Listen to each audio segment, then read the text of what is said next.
ஒரு குட்டி கதை சொல்லவா? உங்களுக்கு இன்ட்ரெஸ்டிங்காக ஒரு குட்டி கதை சொல்லவா?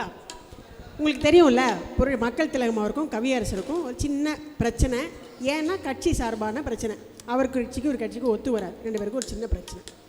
அதனால் இவங்க பாட்டு எழுத மாட்டார். கண்ணதாசன் வச்சு எம்ஜிஆர் அவர் படத்தில் பாட்டு எழுத மாட்டார். ஒரு படம் 70s வருது. ஒரு பாட்டு ஷூட்டிங் போகும்போது எம்ஜிஆர்கிட்ட போய் போட்டு காட்டுறாங்க. பாட்டை கேட்ட உடனே அவர் சொல்கிறார், யார் எழுதுனது அப்படின்னு கேட்குறார். வாலி சார் அப்படின்னா. சிரிச்சாராம் எம்ஜிஆர். எழுத்தை பார்த்தா எனக்கு தெரியாதா இது எழுதுனது வாலியா கண்ணதாசனான்னு, ஏன் புழுகிறீங்க அப்படின்னாராம். அண்ணே அப்படின்னு சொல்லிஞ்சாங்க. இந்த பாருங்கள், எனக்கு பகை அவர் கட்சியோடு தான், அவரோட இல்லை. இந்த பாட்டு சூப்பராக இருக்குது, இது நம்ம படத்தில் தான் வந்தாகணும், இது கண்ணதாசன் எழுதினதாகவே இருக்கட்டும், அவர் பேரே போடுங்க அப்படின்னு சொல்லி அந்த படத்தில் அந்த பாட்டு வந்து தான். அப்படி ஒரு முத்தான பாட்டு, இதுவும் காலத்தால் அழியாத அந்த சூப்பர் பாட்டு தான். இப்போ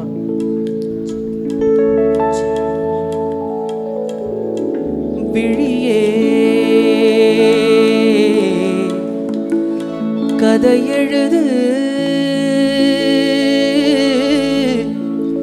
கண்ணீரில் எழுதாதே, மஞ்சள் வானம் தென்றல் சாட்சி, உனக்காகவே நான் வாழ்கிறேன்.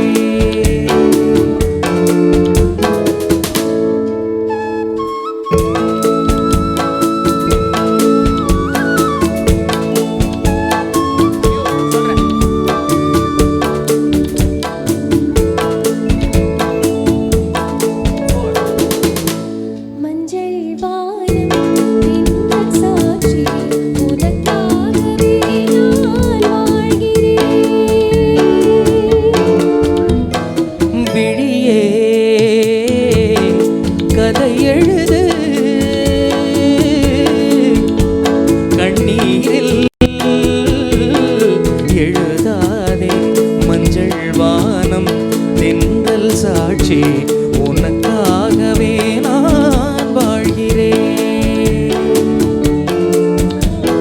மனதில் வடித்து வைத்த சிலைகள், அதில் மயக்கம் பிறக்க வைத்த கலைகள். மனதில் வடித்து வைத்த சிலைகள், அதில் மயக்கம் பிறக்க வைத்த கலைகள். மேகங்கள் போல் நெஞ்சில் ஓடும் வானத்தை யார் மூடக்கூடும், உனக்காகவே நான் வாழ்கிறேன்.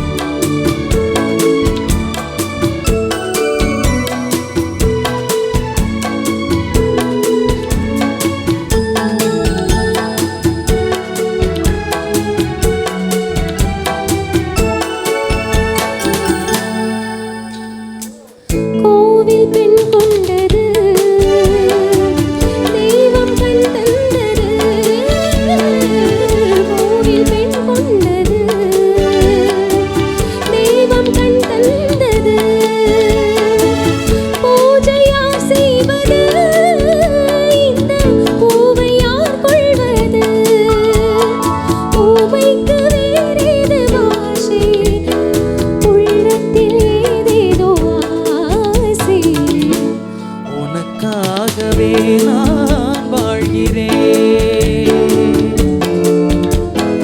விழியே கதை எழுது, கண்ணீரில் எழுதாதே, மஞ்சள் வானம் தென்றல் சாட்சி, உனக்காகவே நான் வாழ்கிறேன்.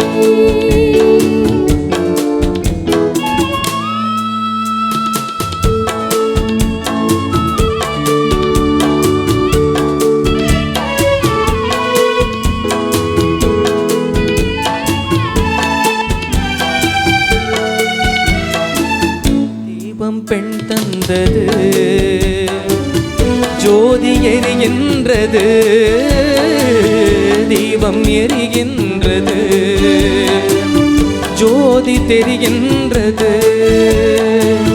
காலம் மலர்கின்றது, கனவு பலிக்கின்றது, என்னென்ன தோற்றம் என் நெஞ்சத்தில் நீ தந்த மாற்றம் உனக்காகவே நான் வாழ்கிறேன். விழியே கதை எழுது கண்ணீரில் எழுதாதே மஞ்சள் வானம் தென்றல் சாட்சி உனக்காகவே நான் வாழ்கிறேன் உனக்காகவே நான் வாழ்கிறேன்.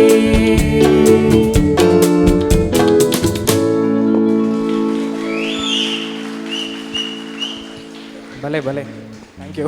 பலே பலே பலே பலே. அந்த விசில் சத்தம் ஏற ஏற எங்களுக்கு குஷி ஏறிக்கிட்டே இருக்கு. இந்த சந்தர்ப்பத்தில் என்னுடைய இசை கலைஞர்களை அப்படியே ரெண்டு பேரை அறிமுகப்படுத்திக்கிட்டே வரேன். இந்த மாதிரி எல்லாம் பாடல்கள் பாடும்போது அந்த ஒரிஜினலில் மெல்லிசை மன்னரோ ஆகட்டும், இளையராஜா சார் ஆகட்டும், ஒரு பெரிய ஆர்கெஸ்ட்ரா 60-70 பேர் இருப்பாங்க.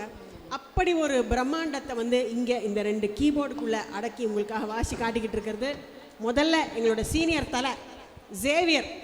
அவருக்கு ஒரு பெரிய கைத்தட்டல்.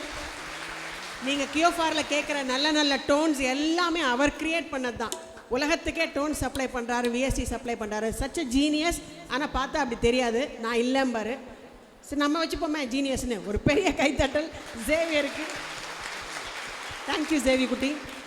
அதே போல் அவர் வழியை பின்பற்றி ஒரு இளம் வித்வான், நம்ம இசை மாமேதை டிவி கோபாலகிருஷ்ணன் அவர்கள்ட்ட முறையாக சங்கீதம் பயின்று கிளாசிக்கல் கீபோர்டில் A கிரேட் வாங்கி இன்றைக்கி உலகமெங்கும் பயணம் பண்ணி வாசிக்கிட்டு இருக்கிற விக்னேஸ்வர்.